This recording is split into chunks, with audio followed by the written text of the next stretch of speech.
The shelf insert was heavier than I expected. That is the thing I keep coming back to, even now. The shelf insert. Just a plain white melamine panel, the kind you find in every rental apartment in every city. The kind that slides in and out of closets, without anyone giving it a second thought. It was heavier than I expected when I pulled it out, and I almost dropped it, and I had to set it against the wall at an angle while I caught my balance. And that is the reason I found it. If the insert had been lighter, I would have cleaned behind it in one motion and slid it back and never known anything. Instead, I set it against the wall. I steadied myself. I looked into the back of the closet shelf, and there it was, small, black. The kind of notebook that costs $4 at any pharmacy. The kind with the slightly elastic band around it that always loses its tension after the first week. Pushed all the way to the back, against the wall, in that specific dark strip of space that the insert had been covering. The kind of place things end up when they fall, or when they are put. I picked it up. I turned it over. Nothing on the back. I opened it to the first page. A name, written in the top right corner in blue ink, small and neat, the way someone signs something they consider theirs. One name, first name only, Maya. I should have closed it there.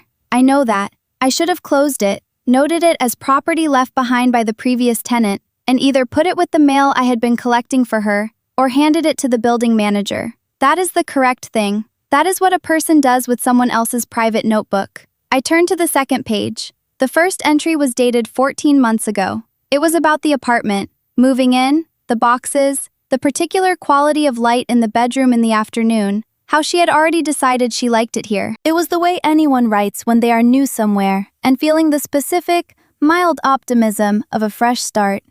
The handwriting was clear and unhurried. The tone was settled. She had oat milk in the fridge and a friend called Danny coming over on Saturday, and a work thing on Monday she was trying not to think about. I kept reading.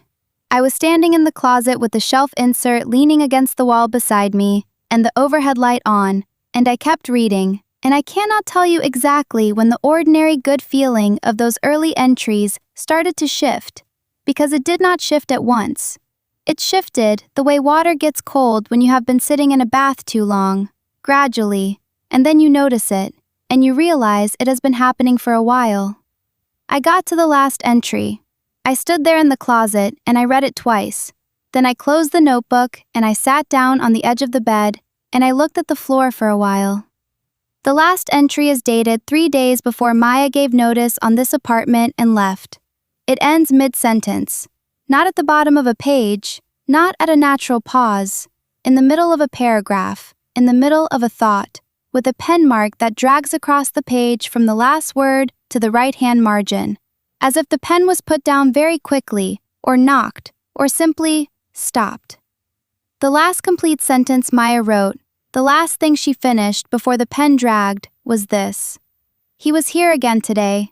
He knows I've been talking to someone. I can see it in the way he looks at me now, and I don't think I imagined it this time. I'm going to... And then the line drags, and then the page is blank, and then all the remaining pages are blank, and then the notebook ends. She left 3 days later. She left the notebook behind the shelf insert in the closet. She left a forwarding address with no one. She left her friend Danny thinking she had moved for a job. She left. The building manager told me, the day I picked up her accumulated mail, that she had been a good tenant. Quiet, no trouble. Left because of a job opportunity in another city. He said it the way you say something that is simply true. The way you say the weather or the rent amount. I am sitting in her apartment. I have her notebook. I am trying very hard to believe in the job opportunity. But let me back up. Let me tell you how I got here. 3 weeks before I found the notebook, I signed a 12-month lease on this apartment because I had been looking for a place for 2 months, and this one came available on a Thursday, and I said yes by Friday and moved in by the following Monday. I am not impulsive. I want to be clear about that. I am someone who makes lists, who reads the terms of things, who keeps a spreadsheet when I am apartment hunting. But I had been in a sublet that was ending. I had looked at 11 apartments in 2 months, and this one was available and under my budget, and I could get the keys by Monday. Sometimes the math just lands a certain way and you say yes. The discount helped. First month at a reduced rate because, the building manager explained, the previous tenant had left with less than the standard notice period, and the apartment had not been fully turned over yet. He had a painter coming the following week. There were a few things still to address. He hoped that was acceptable. I said it was acceptable. I paid first and last. I do not have money to lose. I am a library assistant. I make enough to live on in a city that is trying its best to make that impossible. And the deposit and last month's rent represented most of what I had set aside. I signed the lease. I moved in with my boxes and my organizational habits and my sense that I had made a reasonable decision under pressure. The apartment is 1 bedroom, 4th floor, interior courtyard facing. The bedroom has a window that looks out over the courtyard, which is a small concrete square with 2 benches no one uses and a tree that is doing its best. The kitchen and living room face the street. The whole place runs to about 600 square feet and smells slightly of paint, the new kind on top of old, the way rentals do. I spent the first week learning it the way you learn any new place, which floorboards flex underfoot, where the cold spots are, how long the hot water takes to arrive in the shower, which direction the afternoon light travels. The kitchen faucet had a drip that fixed itself after the first week. The building makes a sound around 2 in the morning that I still have not fully cataloged, somewhere between a settling and a mechanical hum, the kind of building noise that is perfectly ordinary and is somehow loudest at exactly the time you most need to sleep. My first conversation with the building manager was to sign the lease. He met me in the small management office off the lobby, which is the size of a large closet and smells of carpet and old paper. His name is Gerald Fenwick. He is in his late 50s with gray at his temples and a manner that I initially read as professional and later came to read as rehearsed. He gave me the keys and the parking information and the recycling schedule and the number to call for maintenance requests. He told me there was a laundry room in the basement. He told me the elevator was old but reliable. He told me about the previous tenant, the good tenant, the quiet one, the job opportunity, when I handed him the stack of mail I had found in my box that was addressed to someone else. That was week 1. The mail was ordinary, a catalog, a magazine renewal notice, a piece that looked like a bank statement. I handed it over. He said he would try to reach her, but probably it would just sit. He seemed mildly unbothered by the whole thing. I went upstairs and made dinner. The second conversation was a dripping faucet in the bathroom. Week 2. He came up and looked at it and tightened something under the sink and said it should be fine. On the way out, he paused in the hallway and looked at the bedroom doorway and said, "Is the room working out?" I said, "Yes, it's a good room." He nodded and said the previous tenant spent a lot of time in there, liked it for reading. I filed that as a friendly thing to say, and told him I did too. He left. I did not register it as odd at the time. I am registering it now. The window bothered me before I knew why it bothered me. From the bedroom, if you stand near the window, you look out over the courtyard to the opposite building. The building is set close enough to see into the lit rooms opposite without trying, the way it is in any city building where the architects prioritized footprint over privacy. Most of the windows across the courtyard were screened or curtained in a way that made the view feel neutral. But one apartment, 3rd floor, corner unit, the angle I could not quite calculate away from, had what I could only describe as a clear and direct sightline to where I was standing. Not suggestive, just architectural, just the geometry of 2 buildings placed a certain distance apart. I bought heavier curtains at the end of week 2. Gray linen, good weight, the kind that fall straight and block the light properly. I told myself it was about sleeping better. I hung them on a Saturday morning and felt better immediately and went about my day. The shelf insert, I pulled out on a Thursday evening in week 3 because I had finally gotten to the bedroom closet in my ongoing campaign to clean this apartment into something that felt like mine rather than someone else's. I am thorough is the thing.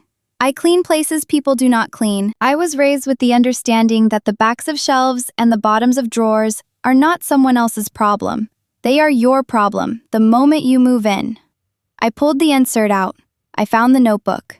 I read the last entry standing in the closet. And then I sat on the bed and I thought, for a long time, about the job opportunity. Here is what I knew by the end of that evening. The notebook covered 14 months of someone's life in this apartment. The first 8 months were the diary of a person who was doing fine. A person with a job she cared about, a friend called Danny, a neighborhood she was learning to like, small preferences she was getting to satisfy. Then something shifted. Not at once. Gradually, and then noticeably, and then inescapably. A man. Not named. Never named. Not once in the last 6 months of entries. Not once in 14 months of a life written down, which is a specific choice when you think about it. He is just he. He appears first as a neighbor, a background presence, someone she passes in the lobby and is faintly aware of. Then he appears more often. Then she is thinking about when he will appear. Then she is managing the thought of when he will appear. Then the managing is its own subject. She writes, around the 4-month mark before the end, I looked it up today. The window in the courtyard, the apartment directly across. I found the name on the building directory. I'm not going to write it here. She found the name. She chose not to write it. She was already afraid, 4 months before the end. Afraid enough to not put his name in her private notebook. I closed the notebook that night. I put it on the nightstand. I looked at the closet, at the shelf insert still leaning against the wall where I had put it, and I thought, I am not going to put that back tonight. I have not put it back since. The next morning, I went to the coffee shop that was 2 blocks from the apartment. I had walked past it in my first week and noted it vaguely. A decent-looking place, the kind with exposed brick and plants in the window. Nothing special. I went in and ordered a latte with oat milk and sat down with the notebook and opened it to the beginning. I did not realize until I was halfway through, until I hit the entry where Maya writes, with an enthusiasm that feels entirely genuine, found the best coffee shop literally 2 blocks away. They do the oat milk correctly, which is apparently hard to do. I am going to become a regular. That I had ordered what she ordered and come to where she came. I had found her coffee shop before I knew it was hers. The oat milk was correct. She had not been wrong about that. I sat with this for a moment. Then I kept reading. I read the notebook across 2 evenings in that coffee shop. The first evening, I got through the early months. The ordinary good life of a person in a new apartment. The friendship with Danny. The work promotion she was proud of. The particular quality of light in the bedroom in the afternoon that she loved and wrote about twice. The second evening, I read the last 6 months. By the time I closed the notebook at the end of the second evening, the coffee shop was nearly empty, and the staff were wiping down the counter, and I sat with my cold cup for a while and looked at nothing. She never names him. Not once. I had spent 2 evenings reading, looking for it, some slip, some moment where she forgets to be careful and the name comes through. It does not come. What I have instead is the 3rd floor. That appears once, in an entry from approximately 3 months before the last one. The man from the 3rd floor. He was in the lobby again when I came home. He always looks at me like he's counting something. The 3rd floor. That is what I have. I went back to the apartment. I went to the lobby. I looked at the building directory, a printed sheet in a plastic frame, last updated according to the bottom in a year that predated my lease, listing tenants by floor and unit number. 3rd floor, 3A, empty. 3B, R. Hollis. 3C, D. Kraus. D. Kraus. I went back upstairs. I opened the notebook to the entry about the 3rd floor. I put my phone beside it, the screen showing the directory photo I had taken in the lobby. The man from the 3rd floor. D. Kraus, 3C. I did not know if this was the same person. I could not know. One reference, no name, a floor number. It was not evidence of anything. It was just a coincidence that felt like something pressing lightly on the back of my neck. My hands were doing the thing hands do when you are trying not to acknowledge what you are thinking. I put the notebook down. I made tea I did not drink. I looked at the window with the heavy gray curtains. Maya found the name on the building directory. She chose not to write it in her notebook. She looked up the apartment directly across the courtyard, and she found the name, and she did not write it. Maya hung something in front of her window too, probably. There are holes in the wall where curtain hardware used to be, spaced the same as mine. I filled them when I hung my curtains without thinking twice. She was 4 months from the last entry when she made that choice. 4 months of whatever happened in those 4 months, and she never wrote the name. I had found the name. I had been trying to decide for a week whether finding it meant I was getting closer to something or closer to the same situation Maya was in when she stopped writing it down. That is the specific thought I was having at 2 in the morning with my cold tea and my notebook and my heavy curtains and the building making its settling sound in the dark. I did not sleep particularly well that week. The conversation with the building manager happened at the end of week 4. I had been thinking about it for several days. How to have it without having it. How to ask a question that got me somewhere without telling him what I was actually trying to understand. I am a librarian's assistant. My entire professional life is about understanding what someone actually needs when they ask a question, and about how to find information carefully and without disturbing the system you are searching. I applied this to the problem. I went to the management office on a Tuesday afternoon. Gerald Fenwick was at his desk doing something with papers, the kind of paper handling that looks like organization but might just be movement. I knocked on the open door. He looked up. I said I was sorry to bother him. I said I had been collecting mail for the previous tenant, still arriving even now, and I wondered if there was a forwarding address I could use to redirect it rather than leaving it to accumulate. Just trying to be helpful, I said. He said there was no forwarding address. She left quickly. He said this in the same tone he used the first time. Completely normal, a statement of fact, nothing weighted. I said that was a shame. I said the mail was starting to feel like clutter, and I did not like throwing away someone else's correspondence. He nodded. I said, "Does she know anyone in the building still? Anyone I could pass it to?" He said she had not really socialized with other tenants much. He said this carefully. I said, "That is interesting, because I thought someone mentioned they were friendly with her." He said, "Who mentioned that?" There it was. That particular sharpening. Not aggressive, careful. He asked it with a smile still on his face, but the smile was now load-bearing, doing work. I said I did not remember exactly, someone in the elevator. He said he wouldn't know about that. He didn't know about tenant relationships, really. People kept to themselves. I thanked him. I said I would just hold the mail a while longer. He said that was fine. I went back upstairs. I went over the conversation 3 times on the ride up. The sharpening when I said someone mentioned being friendly with her. The question, who mentioned that? I had not said someone mentioned it. I had said I thought someone mentioned it. He went straight to, who? The answer to, who said your tenant had a friend in the building, is not a question a building manager needs to ask unless the answer matters to him. He relaxed when I said I didn't remember, visibly. The smile went back to easy. Why would he need to know which tenant had mentioned being friendly with Maya? What explanation exists for that specific reaction that leads somewhere ordinary? I sat with this for 3 days. I went back and forth. I am not someone who sees patterns where there are none. I am someone who organizes information for a living, and one of the first things you learn doing that is the difference between a signal and noise. What I had was a building manager who reacted to the word friendly with the specific attention of someone who had a reason to care about it, and who relaxed when I told him I could not identify the source. That could be nothing. Landlords have complicated relationships with tenants. There are 100 reasons a building manager might care about tenant social dynamics. I know this. But Maya had been a good tenant, quiet, no trouble. Left for a job opportunity with no forwarding address. And a man on the 3rd floor had been in every entry of the last 6 months of her notebook with a specific quality of looking that she described as counting something. On day 32, I looked up her name. I had been avoiding it. I knew I was avoiding it. Every day I thought, I should check. Every day I did not. Checking meant confirming.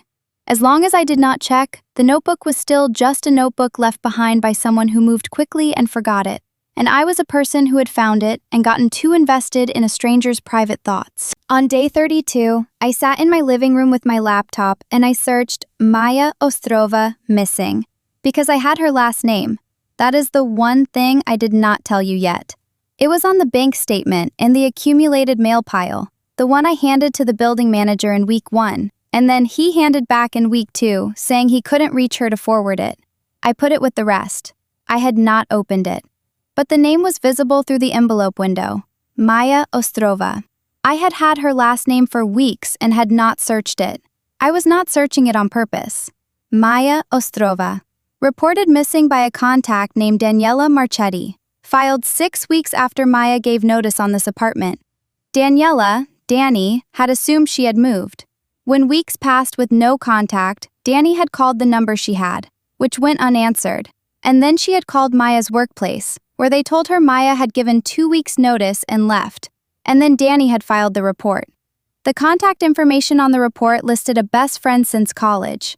It listed the last known address as this apartment. The case was open. Maya had not been found. I sat in the living room looking at the screen for a while. Then I closed the laptop. Then I opened it again. Then I pushed it away from me on the table and stood up and went to the kitchen window and looked at the street. She was gone. Not moved. Gone.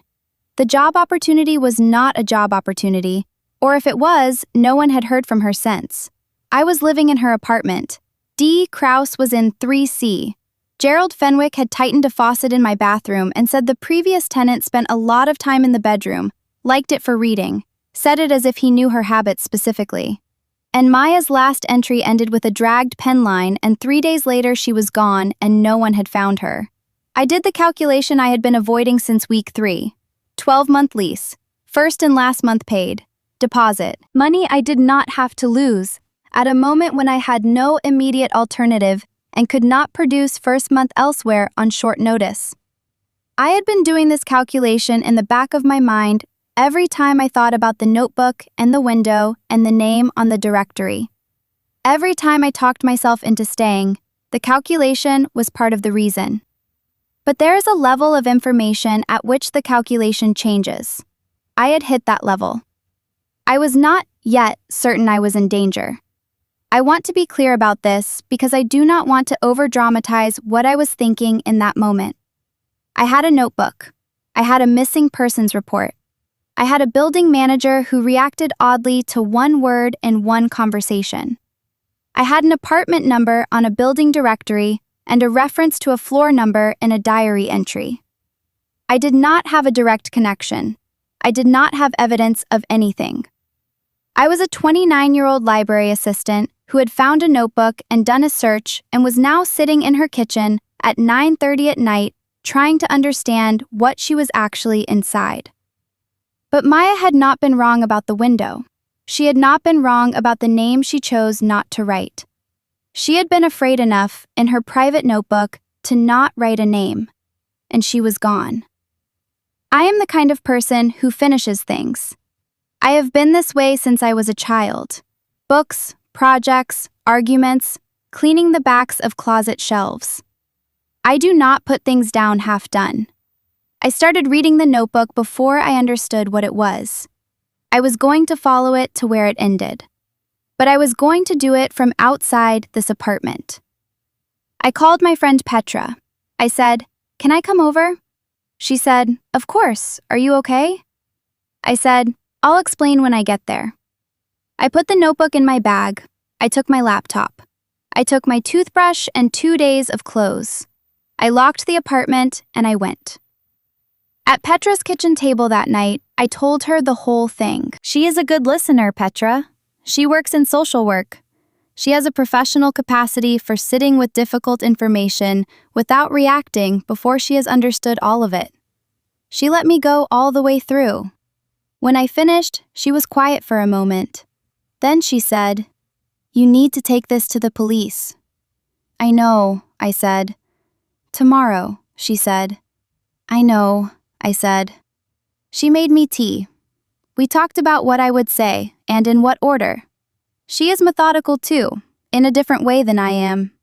She thinks about how information lands, how to present a thing so it is received rather than dismissed. We worked it out together at the kitchen table. By midnight, we had a plan. I did not sleep at Petra's kitchen table, obviously. I slept in her spare room. But I slept badly, and what I kept coming back to was not the missing persons report, and not D. Krause, and not the pen dragging across the page. What I kept coming back to was the entry about the good week, 8 months before the last entry. Maya got a promotion at work. She went to a concert with Danny. She found the coffee shop 2 blocks away, and the oat milk was correct. She wrote 2 paragraphs about the coffee shop, about the quality of the light in there in the late afternoon, about the table she had decided was her table, about the particular warmth of finding a place in a new neighborhood that feels like it was waiting for you. She was happy in those 2 paragraphs. Not exuberantly happy, just the ordinary, sustainable happiness of a person who has settled somewhere and has good things happening and wants to write them down because they are worth preserving. I had sat in that coffee shop and read those paragraphs and ordered her order and felt, for a moment, the specific pleasure of a stranger's good week. And I had filed her as a person like me, someone who had lived in this apartment before me and was fine, and would continue to be fine somewhere else. She was not fine somewhere else. She was nowhere. She was a missing persons report filed by Danny, who had thought she moved. She was an open case. She was the person whose pen had dragged across a page. I held those 2 things against each other in the dark of Petra's spare room. The good week entry and the last entry. The coffee shop and the dragged line. The person who was careful about writing a name and the person who at some point between the dragged line and the Friday notice had done what? Left? Been made to leave? Something else? 3 days. The pen dragged on a Tuesday. The notice was given on a Friday. 3 days that the notebook does not cover, that I have no access to, that exist only in whatever happened between a woman who was afraid and a building manager who described her leaving as ordinary. I did not know what happened in those 3 days. I still do not. That is the part I cannot close. On day 4 of staying at Petra's, I went back to the apartment to collect more of my things. I timed it for the middle of the afternoon on the assumption that this was when the lobby would be quiet. The elevator was at the lobby when I arrived. The doors were opening. A man stepped out. He was in his 40s. Pleasant face, the kind of face that is easy to forget individually because all of its components are regular. He was carrying a bundle of mail, and he looked up from it when I stepped into the lobby, and he smiled. He said hi. He said he thought he recognized me as the new tenant on 4. He said his name was Daniel Kraus.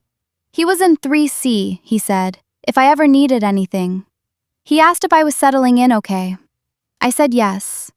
I said it was a great apartment. I was getting to like the neighborhood. I said it was nice to meet him. He said the same.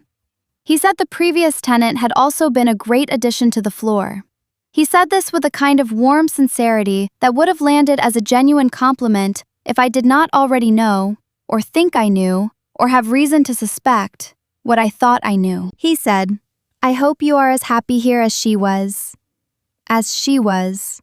Not as happy as she became, or as happy as she ended up. As she was. Present tense made past. I said I hope so too. I smiled. He went to the elevator. I waited for the doors to close. Then I stood in the lobby for about 30 seconds, doing nothing. There is a specific quality to the experience of knowing something you cannot yet use. I had spent 4 days at Petra's table, going over everything I knew and trying to determine what, if anything, it added up to. And I had arrived at enough to bring to someone, not enough to say. A notebook, a missing persons report, a conversation with the building manager, an apartment number. I did not have a connection. I had a directional arrow, and I did not know where it ended.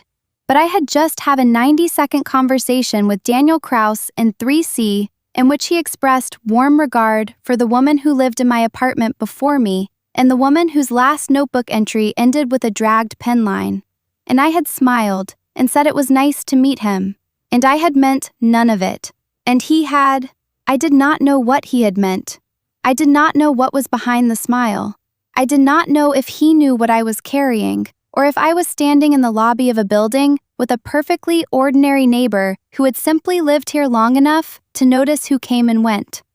I went upstairs. I collected what I had come for. I left. The detective was a woman named Rosa Ferreira. She was assigned to Maya's missing persons case, and I found her name through the case documentation I had pulled online, the public-facing reference number, and the precinct designation. I went to the precinct on a Wednesday morning in person. I had thought carefully about this. I did not want a phone record attached to this conversation if I could avoid it. I did not fully know why I did not want that, only that Maya had chosen not to write a name in a private notebook and had still ended up where she ended up. I was being careful in ways I could not fully justify, and I decided to trust that instinct. I brought the notebook in a sealed plastic freezer bag. I had handled it already. I knew that I could not undo it, but I had bagged it properly before I left the apartment for the last time. I brought my own written account, typed up on Petra's laptop and printed at the library where I work. The window and the curtain hardware holes, the building directory and the angle I had calculated, the landlord conversation and the specific sharpening when I said the word friendly, D. Krause in the lobby, and what he said about the previous tenant. I brought the missing person's case number I had found online. I sat in a waiting area for 40 minutes. Then, Rosa Ferreira came out and took me to a room with a table and 2 chairs and a window that looked into a hallway, and she sat down across from me and said, "Tell me everything, in order." So I did. She listened the way good detectives listen, which is differently from how most people listen. She did not react, did not nod reassuringly, did not signal whether what I was saying was useful or not. She just tracked it. She asked specific questions at the end. She asked me to describe the lobby conversation with the building manager in as much detail as I could. She asked me to describe the physical condition of the notebook, the pen drag, the pages after it, whether anything appeared to have been removed. She asked when I had first found it and when I had first searched the missing person's database, and she noted the gap between those 2 dates without commenting on it. I noted her noting it. She took the notebook in its freezer bag and signed a form and gave me a copy. She took my written account. She told me she could not share information about the investigation with me, that if there were developments, she would be in contact, and that she strongly recommended I not return to the apartment alone or without notifying her office first. I said I was breaking the lease. She said that was probably sensible. She did not say it in a way that told me anything concrete. She was careful too. At the door she paused. She said, "You did the right thing coming in." She said it professionally, but she said it. I broke the lease that week. I accepted the financial loss, the deposit, the last month, gone, money I had paid out of an account that did not have much room for it. I found a room in a shared house 3 neighborhoods east, small, with 2 roommates I did not know yet, in a building that smelled of cooking and had no courtyard. I moved in on a Saturday with my boxes. I did not give the new address to Gerald Fenwick, or to anyone whose name I associated with the previous building. On the Sunday I found Danny. Maya's Instagram was still active, not updated since the year she disappeared. The last post was a photo of a coffee shop interior, a specific quality of late afternoon light, a table in the corner that was clearly her table. But the account was there, and in the comments on that post, from months after it was uploaded, Danny had written, "Miss you." 2 words. No context. The kind of comment you leave on a dormant account because you do not know where else to put the thought. Her profile was public. Her contact information included a message link. I wrote, "My name is Nora. I lived in Maya's apartment for 5 weeks. I found something she left behind. The police have it now. I wanted you to know that someone was looking." I sent it. I put my phone face down on the mattress of my new room in the shared house, and I went to make tea. When I came back, there was a reply. It had been 11 minutes. "Thank you." That was it. 2 words, the same as the comment. I sat with them for a while. The investigation is still open. I know this because Rosa Ferreira called me once, 3 weeks after our meeting, to ask one follow-up question about the lobby conversation, specifically whether the building manager had asked me which unit I was in when I mentioned the mail. He had not, I said. She thanked me and said she might be in touch again. She has not been in touch again. I do not know what that means. I think about Danny posting on that dormant account, "Miss you," into the silence of an Instagram page that hasn't moved in more than a year. leaving a comment that Maya will never read but that had to go somewhere. I think about the specific loneliness of that. I think about the coffee shop. I went back once, a month after I moved out, because I was in the neighborhood for an errand and I walked past it. I did not go in. I stood on the sidewalk and looked at it for a moment, the plants in the window, the quality of the light at that time of day, the table visible in the corner that was probably her table. Then I kept walking. The notebook is in an evidence bag somewhere in a police precinct. It belongs to Maya. It was always Maya's. I had it for 3 weeks and I read it 4 times, and I gave it over and I did not ask for it back. The last thing she wrote, the last complete thing before the pen dragged, was, "I'm going to," and then nothing. I do not know how that sentence ends. I think about it every day.